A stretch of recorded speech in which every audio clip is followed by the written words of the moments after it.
છોટાઉદેપુર જિલ્લાના કવાંટ તાલુકામાં આદિવાસી સંસ્કૃતિ, પરંપરા અને અનોખા લોકજીવનને જીવંત રાખતો વિશ્વ વિખ્યાત કવાંટનો ગેર મેળો ભારે હર્ષોલ્લાસ સાથે ઉજવાયો હતો, જેમાં આદિવાસી સમાજની ગૌરવશાળી વિરાસતની ભવ્ય ઝાંખી જોવા મળી હતી।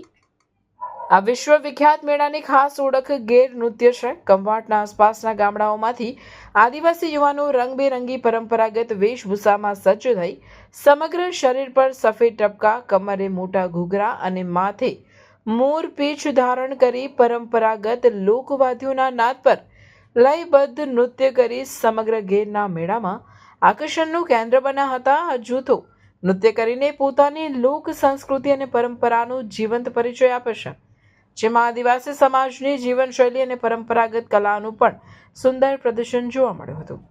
આ લોકોત્સવમાં છોટાઉદેપુરના લોકપ્રિય સાંસદ જશુભાઈ રાઠવા અને ધારાસભ્ય જયંતિભાઈ રાઠવા વિશેષ ઉપસ્થિત રહી ગેરૈયા સાથે પરંપરાગત નૃત્ય કરી આદિવાસી સંસ્કૃતિના જતનમાં સહભાગી બન્યા હતા।